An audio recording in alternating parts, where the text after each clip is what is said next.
Halo semua, kami dari kelompok 10 suku Melayu Universitas Trunojoyo Madura. Saya Randy Agus Yipto, Fakultas Teknik Prodi Teknik Informatika. Nur Faida Tafiani, Fakultas Teknik Prodi Teknik Informatika. Saya Sindila Undia Mareta, Fakultas Teknik dari Program Studi Teknik Informatika. Semuanya, perkenalkan, nama saya Muhammad Abdan Syakura Putra. Saya dari Fakultas Teknik, Program Studi Teknik Informatika. Saya Isnani Septiana Wanda, Fakultas Teknik dari Prodi Teknik Informatika.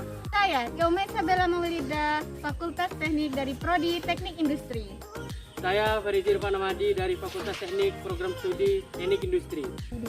Saya Haninatul Hanana, Fakultas Teknik Program Studi Teknik Industri. Saya Nabila Aulia Rahma dari Fakultas Teknik Program Studi Teknik Industri. Di sini kami berkesempatan untuk melakukan observasi mengenai tempat bersejarah yang ada di Bangkalan, yaitu Qola Al-Asror. Yuk langsung saja ikuti kami. Yuk.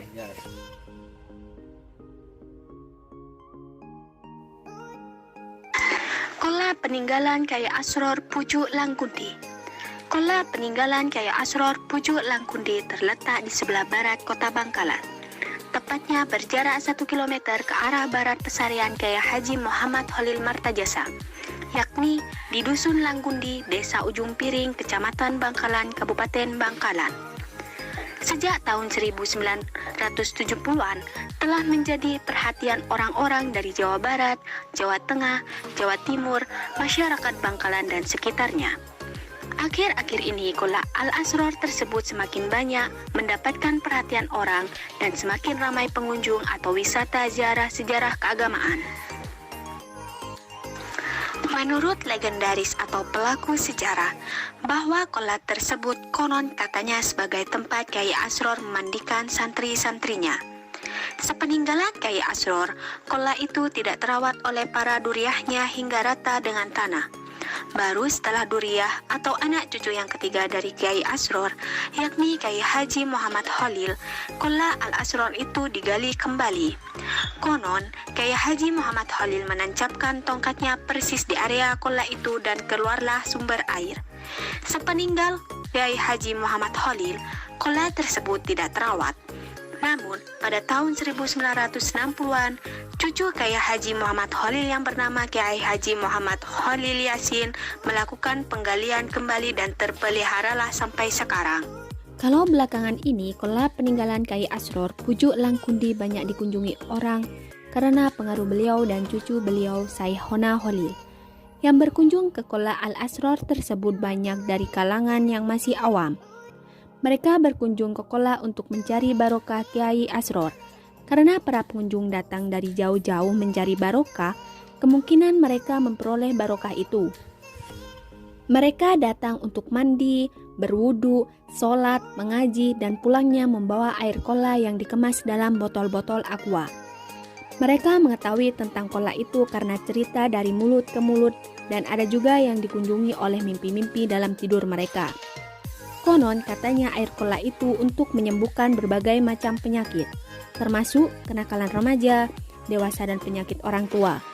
Kalau itu memang terjadi demikian, maka hanya Allah jualah yang maha penyembuh. Karena tiada kesembuhan suatu penyakit selain kesembuhan yang datang dari Allah. Suatu kesembuhan yang tidak berulang lagi. Semoga Qola peninggalan Kyai Asror memberi barokah bagi siapa yang mencarinya. Ini airnya itu apa selalu keluar atau enggak? Itu kalau musim kemarau itu surut itu kelihatan. Tapi ada juga sumbernya sedikit-sedikit itu. Konon dulu ceritanya itu tempatnya Ki Asror itu tancapkan gitu katanya keluar air itu.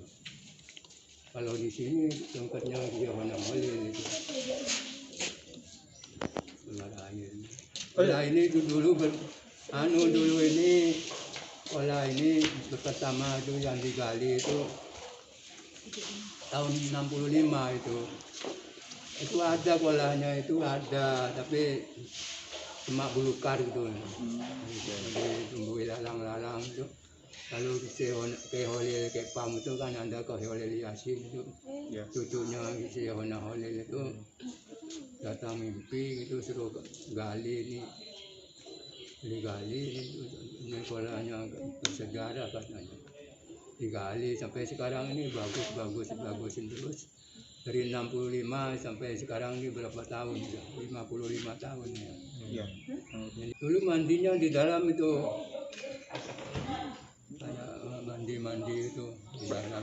Berarti dulu boleh mandi di bawah. Iya, di dalam dulu mandinya. Sekarang nggak boleh sudah. Iya, kalau orangnya kan diminum juga airnya. Airnya diminum, jadi takut apa najis apa itu. Berarti sekarang kalau misalnya mau mandi di sini ambil airnya dari sini. Iya, di jedeng itu ada airnya yang pakai sanyo itu. Saya isi itu. Sudah dialirin mungkin. Iya, dalam itu banyak. Kira-kira tiap hari itu berapa orang Pak kalau Sekarang cuma musim corona ini agak sepi nih.